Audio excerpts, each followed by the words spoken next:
ಹೇಗಿದೆ ಮ್ಯಾಮ್ ಹವಾ ಎಲ್ಲ? ಡಿ ಬಾಸ್ ಸಿನಿಮಾ ಅಂದ್ರೇನೆ ಒಂದು ಹವಾ. ಸೊ ಈಗ ಕ್ರೇಜ್ ನೋಡಿದ್ರೆ ಹೆಂಗಿದೆ ಅಂತ?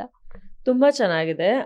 ನಾರ್ಮಲ್ ಆಗಿನೇ ಡಿ ಬಾಸ್ ಅವರ ಯಾವುದೇ ಸಿನಿಮಾ ಅದು ರಿಲೀಸ್ ಆಗಲಿ, ರಿಲೀಸ್ ಆಗಲಿ, ಜಸ್ಟ್ ಒಂದು ಸಾಂಗ್ ಬಿಡುಗಡೆ ಆಗಲಿ ಅಥವಾ ಅವ್ರು ಯಾವುದಾದ್ರೂ ಒಂದು ಜಾಗಕ್ಕೆ ವಿಸಿಟ್ ಮಾಡ್ತಾರೆ ಅನ್ನೋಂಥದ್ದಾಗಲಿ, ಪ್ರತಿಯೊಂದು ಜಾಗದಲ್ಲೂ ನಾನು ಚಿಕ್ಕ ವಯಸ್ಸಿಂದ ನೋಡ್ಕೊಂಡು ಬಂದಿರೋವಂಥದ್ದು ಏನಪ್ಪ ಅಂತಂದರೆ, ಜನರ ರಾಶಿ ಇರುತ್ತೆ ಅಲ್ಲಿ ಅಂತ.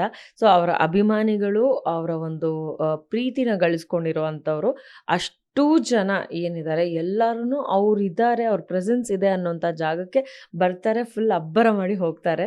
ಇದನ್ನೇ ನಾನು ಸಣ್ಣ ವಯಸ್ಸಿಂದನೂ ನೋಡ್ಕೊಂಡು ಬಂದಿರೋ ಅಂಥದ್ದು. ಈಗ ನನ್ನ ಫೇವ್ರೇಟ್ ಸ್ಟಾರ್ ದರ್ಶನ್ ಸರ್ ಅವರ ಒಂದು ಹುಟ್ಟೋದು ಹಬ್ಬಕ್ಕೆ ನಾನು ಕರಿಯ ಸಿನಿಮಾನ ರಿಲೀಸ್ ಮಾಡ್ತಾ ಇದ್ದೀನಿ ಅನ್ನೋದು ನಮ್ಮ ಕುಪ್ಪಂಡಾಸ್ ಪ್ರೊಡಕ್ಷನ್ ಹೌಸ್ಗೆ ಒಂದು ಎಕ್ಸ್ಟ್ರಾ ಗರ್ವ ಅಂತಲೇ ಹೇಳಬಹುದು. ಯಾಕೆ ಅಂತಂದರೆ definitely it's not on easy job. ಅಂದರೆ ನಾವು ಪ್ರೊಡಕ್ಷನ್ ಮಾಡಬೇಕಾದ್ರೆ ನಮಗೊಂಥರ ವಿಷಯ ಅರ್ಥ ಆಯಿತು ಅಂತಂದರೆ, ಈಗ ಡಿಸ್ಟ್ರಿಬ್ಯೂಟ್ ಮಾಡ್ತಾ ಇದ್ದೀವಿ, ನಮಗೆ ಅದರಲ್ಲೂ ಇಷ್ಟು ದೊಡ್ಡ ಸ್ಟಾರ್ನ ಒಂದು ಸಿನಿಮಾನ ನಾವು ಡಿಸ್ಟ್ರಿಬ್ಯೂಟ್ ಮಾಡೋದಕ್ಕೆ ಹೊರಟಿದ್ದೀವಿ ಅಂತಂದಾಗ ಸ್ವಲ್ಪ ಭಯ ಅನ್ನೋದಿದ್ದೇ ಇರುತ್ತೆ.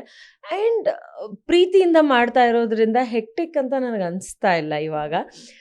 ಸೊ ಮತ್ತು ಅವರ ಒಂದು ಜನ್ಮದಿನದ ಪ್ರಯುಕ್ತ ನಾವು ಇದನ್ನು ಟ್ರೈ ಮಾಡ್ತಾ ಇರೋದ್ರಿಂದ ಪರ್ಸ್ನಲಿ ನನಗೂ ಕೂಡ ಸಿಕ್ಕಾಬಿಟ್ಟೆ ಖುಷಿ ಇದೆ. ಆ್ಯಂಡ್ ಅದ್ರ ಜೊತೆಗೆ 13ನೇ ತಾರೀಕೇನೆ ನಾವು ರಿಲೀಸ್ ಮಾಡ್ತಾ ಇದ್ದೀವಿ, ಅಂದರೆ ನಾಳೆನೇ ರಿಲೀಸ್ ಮಾಡ್ತಾ ಇದ್ದೀವಿ.